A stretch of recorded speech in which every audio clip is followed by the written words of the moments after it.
Welcome, seekers, to decoding the Bhagavad Gita journey that promises to change the way you see yourself and, well, the world around you. It really does. Every human being, at some point confronts those profound universal questions. Who am I? Why am I here? How should I act in this complex world? The big ones. Exactly. If you're looking for honest, timeless, and practical answers, you've found your guide. The text we'll be decoding is the Bhagavad Gita, often called the Manual for Humanity, and we're using one of the most widely read editions globally, Bhagavad Gita as it is. Yes, by A.C. Bhaktivedanta Swami Prabhupada. Right. And this particular translation and commentary, it's revered for its faithfulness, wouldn't you say, to the devotional and philosophical core. Absolutely. It makes it a really solid foundation for our exploration. So in this very first introductory deep dive, we're not diving straight into the verses just yet. We need to lay some groundwork first. Essential groundwork. We'll be answering three key questions. First, what is the Bhagavad Gita? Its context, its setting, historical significance. Where and when it all happens. Second, why is this book relevant to my modern life? How does a dialogue from maybe 5,000 years ago apply to your career, your relationships, all those internal conflicts today? That's the million-dollar question for many. And third, why use the As It Is edition? We'll touch briefly on the author's credentials and what makes this commentary, well, unique. The authority behind it. The path to personal transformation, it really begins with that single step of inquiry. So prepare to step onto the battlefield of Kurukshetra alongside Arjuna and Lord Krishna. It's quite a scene. Because what they reveal isn't just philosophy, it's a direct guide, a guide to living a life of purpose and clarity. Let's begin our deep dive. Okay, so the stage is set with some high drama. We are on this massive battlefield, Kurukshetra. Huge armies, right? Massive armies arrayed on both sides. You've got epic figures like Bhima, Arjuna, Viraya, Drupada. It's a real moment of reckoning for an entire dynasty. And what's really striking about this opening is just how much symbolism is packed into those first few verses. We hear the sound of conch shells. Right, signaling the start of the war. What should we be noticing there? Is it just noise? Well, the source material points something specific out. While the other side blows their conch shells, the ones blown by Lord Krishna and Arjuna are described as transcendental. Transcendental, meaning? Meaning it's not just ordinary sound, it's like a spiritual declaration. It signifies that Krishna, who the text clearly identifies as the supreme director, is present. Ah. And the text states, where the Lord is, victory is guaranteed for his followers. In this case, the Paichavas. Okay, so victory seems assured from the outset. Symbolically, at least. Symbolically, yes. And the goddess of fortune is always where Krishna is. Yet, Arjuna, who's famed as one of the greatest warriors ever, he doesn't seem to feel that guaranteed victory, does he? Not at all. He approaches Krishna called Achyuta, the infallible one, and asks him to pull their chariot right between the two armies. He wants a good look. He wants to see exactly who he's compelled to fight. And what he sees just floors him. It's paralyzing. But it's not fear of death, interestingly. It's this deep affection he feels for his family members, his teachers, all arrayed on the enemy side. Wow. So his famous bow, the Gachava. It slips from his grasp. His body trembles. It's his personal grief, his attachments, overwhelming his sense of duty as a warrior. And he actually argues against fighting. He does. He argues it would be a massive sin, a patakam. He's especially worried about destroying Sanatana Dharma. The eternal family traditions. Exactly. He claims that destroying this would lead to chaos, to widespread irreligious practice in society. So he's basically saying the immediate devastating effects of the war outweigh his duty. That's his argument. He's convinced that no amount of material gain, not even an unrivaled kingdom, could possibly remove this profound lamentation, this shokam, that's drying up his senses. That really sets the stage. He's suffering because he's equating temporary material loss with some kind of eternal failure. Precisely. And that's the psychological starting point for the whole conversation. Which brings us to Krishna's immediate response. And it's not exactly gentle reassurance, is it? No, not at all. He chastises Arjuna quite sharply, tells him to give up this degrading impotence, this petty weakness of heart, and just arise. Yeah. Get up and fight. It's like a refusal to validate that material grief as a reason for inaction. Exactly. And to help Arjuna see beyond this immediate crisis, Krishna immediately zooms out. He gives us this kind of cosmic organizational chart. An organizational chart, okay. Yeah, he explains that the complete whole is made up of 5 fundamental elements. There's the supreme controller, called Ashura. Which the text identifies as Shuya himself. Yes. Then there are the controlled living entities, the jivas. That's us. Then the cosmic manifestation, prakriti, material nature. Okay. Controller, controlled, nature. What else? Eternal time.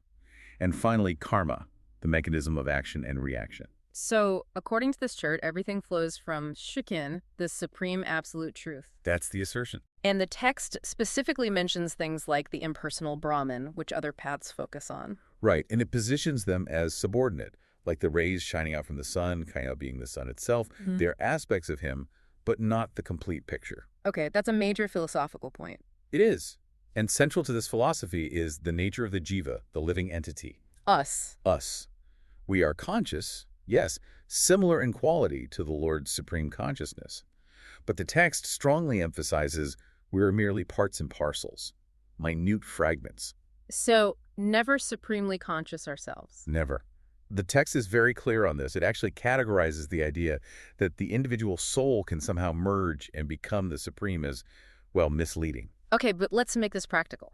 How does knowing I'm just a part and parcel help me deal with, traffic jams, work deadlines, paying the bills, the daily grind? Well, it applies profoundly because it fundamentally changes your relationship with the material world. How so? Because the text states very emphatically that the soul, the jiva, is eternal.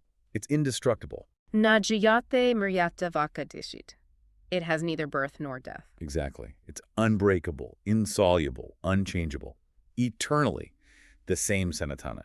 So if that's true, if the real self, the soul, is eternal, and the body, our relationships, all this material stuff, the text says it's unmanifest before birth, manifest briefly, then unmanifest again at death.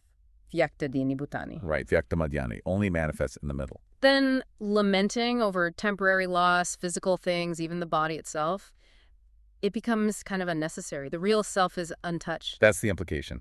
The self is utterly safe, eternally, and this leads directly into the concept of dharma. Which most people just translate as religion. Right, but here it's defined a bit differently. It's explained as the essential, constant quality of something. Like heat and light are the constant companions of fire. You can't separate them. Okay, so if fire's dharma is heat and light, what's the living entity's essential, constant quality? Our Sanatana Dharma. The source material is very clear. It's service. Service. Service. We are eternally related to the Supreme Lord as his servitors. The text explains we're essentially created for his enjoyment. Like parts of the body serving the whole. That's a common analogy used. Think of the hand, the leg, the eye. They all cooperate with the stomach. When they work together for the health of the whole body, they themselves are nourished and function properly. So our individual happiness Is found only by participating in that eternal enjoyment with the Supreme through what the text calls transcendental loving service. We can't actually be happy independently, trying to enjoy separately. Okay, that shifts things dramatically. From just identity, I am eternal soul, to action. My nature is to serve. Precisely. So if our eternal function is service, how do we do that without getting totally bogged down in attachment to results, success, failure? Which brings us back to modern life, right? Work stress, relationship stress. And this is where this ancient dialogue offers something incredibly practical for today. It introduces karma yoga. Purposeful action. Purposeful action. And the core instruction, the rule, is honestly revolutionary for anyone in high-pressure jobs or really any field. What is it? You have a right to perform your prescribed duty, but you are not entitled to the fruits of action. Wow. Okay, unpack that. That cuts right against how we usually operate. Completely. We usually define our work, our success, by the outcome, the profit, the promotion, the praise, the finished product. Right. Did I succeed or fail? And that, according to the Gita, is the difference between acting in material consciousness versus Kansa consciousness. Okay. In material consciousness, this sense of I, the false ego, makes you think I am the doer. And because you think you're the doer, you crave the results. Which leads to stress, anxiety if things don't go your way, or pride if they do. Exactly. But in karma yoga, you act with your full effort, your best quality, fulfilling your duty. But you remain non-attached to the result. You act for a higher purpose, the satisfaction of the divine, not for your own personal gain from the fruits. So you control the effort, the quality of your work, but you relinquish the anxiety over the outcome, which is often out of your hands anyway. That's the essence of it. Yeah. This evenness of mind, being equipoised in success and failure, that is called yoga.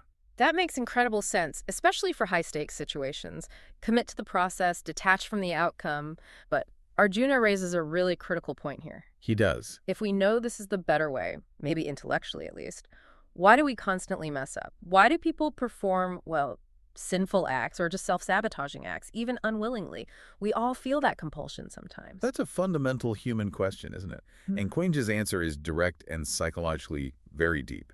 He identifies the internal enemy. Which is? Lust. Oh. Born from contact with the motive passion. Okay, lust, desire. Yes. But here's the crucial insight. Yes. When that lust, that strong desire, goes unsatisfied, it doesn't just vanish. What happened? It instantly transforms into wrath. Anger? Kurta. So anger is just frustrated desire. They are two sides of the same coin, according to the text. If you're struggling with uncontrollable anger or frustration, chances are there's a powerful, unsatisfied desire underneath it all. That's a powerful diagnostic tool right there. It is. And this lust, Carissa says, takes up residence in three key places. Its sitting places. The senses, the mind, and the intelligence. So it hijacks our perception, our thinking, our decision-making. Precisely. It covers the real knowledge of the living entity, the soul, and it bewilders you. It makes you feel compelled to act against your own better judgment, chasing satisfaction through the senses. Which makes self-improvement really tricky. The text cautions about just trying to suppress things, right? Like mere restriction, fasting, abstinence. Yes, it says that restriction from sense enjoyment might be possible, but it's insufficient if the underlying taste, the attraction for those sense objects, remains strong. It's like putting a lid on a boiling pot. Temporary. Exactly. It's suppression, not a cure. Real freedom, the text argues, comes only when you experience a higher taste. A higher taste. Yes.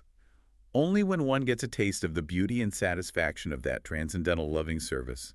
Consciousness does the taste for these temporary, ultimately unsatisfying, dead material things naturally cease. So the higher taste automatically pushes out the lower one. You don't have to fight it so hard. That's the principle. The attraction shifts. Which means this whole endeavor really hinges on controlling the mind. Which, as Arjuna points out, is incredibly difficult. Restless, turbulent. Notoriously difficult. Yeah. The text compares trying to control the mind while still having material attachments to trying to ignite a fire while pouring water on it. Huh. Yeah, that sounds about right. Counterproductive. So how do you control it? By constantly actively engaging it in that higher taste, in transcendental service. You have to give the mind something better to focus on. And the reward for achieving this mental control. Real peace. Janti. The text describes the liberated person as one who is unattached to the fruits of their work, free from desires for sense gratification, devoid of false ego, I and mine, and free from possessiveness. Established beyond the dualities. Distress, happiness, heat, cold. Free from all those dualities that constantly buffet us in material life. That steady state is real peace. Okay, we've covered the dramatic setting, the core identity of the self, this practical formula for action, karma yoga, and the internal enemy. Let's spend just a moment on why this specific edition, Bhagavad Gita as it is the one we're using. The concepts are huge. Why is this lineage important?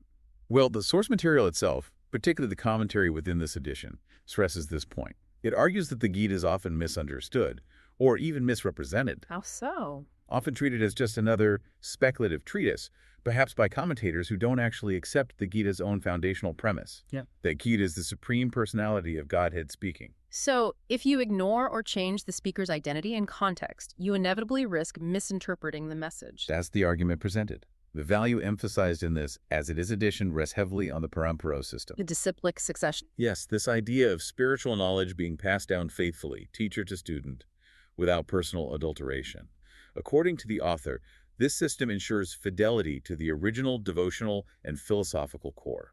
As opposed to interpretations driven by someone's personal agenda or speculation. Right. Rejecting self-serving interpretations that might undermine the text's ultimate stated goal. And that ultimate goal, according to the Gita itself, is the conclusion of all this philosophical research. Yes, the text states that conclusion is consciousness. The source explains that the ultimate purpose of all the complex Vedic rituals, all the paths of knowledge, jnanam, is finally to understand Karit. And the way to understand him isn't just intellectual study. The text is very specific. It says, Bhakti TV and Anyashakya, only by undivided devotional service is this deep understanding truly possible. Not just academic study, but a relationship of service. And this path, this devotional service. Is presented as the way to the highest perfection, ultimately leading back to the kingdom of God. So the knowledge is kind of self-contained. It defines itself, its speaker, and the required method for understanding it properly. Okay, so as a final thought, something really quite mind-bending to leave our listeners with. Let's circle back to that cosmic structure. Yes, the 5 elements, Prakati. Kala declares that all the fundamental components of the material world, earth, water, fire, air, ether, but also mind, intelligence, and even false ego. All the building blocks of our experience. Right. All of them together make up his separated material energy, Binaprakya. Separated, meaning it functions somewhat independently, though it originates from him. And he says the entire universe, including your physical body, your mind, it's all pervaded by him, but in his unmanifested form, all beings are in him. But then comes that profound twist, the key to transcendence. He says, but I am not in them. Exactly. The material world, although it comes from him, is temporary, constantly changing. It's his energy, but he remains eternally himself, unbound by its transformations. So here's the question, the provocative thought for you, the listener, to mull over. If your true self, the soul, is eternal and indestructible. And the entire universe, including your body and mind, is just the temporary separated energy of Ken. How does really grasping that fundamentally change the way you approach your daily work, your prescribed duty? Should a transcendentalist, someone striving for this understanding, someone theoretically above mundane virtue and vice, should they just drop everything, stop conventional work? Or is the effort itself, the work performed according to these principles without attachment, actually the prescribed path? Remember, Arjuna wasn't told to retire to the forest. He was told to act. He was compelled to act, even by his own nature, despite his temporary illusion. So is the action itself done correctly the way forward. Something to think about. We'll see you on the next Deep Dive.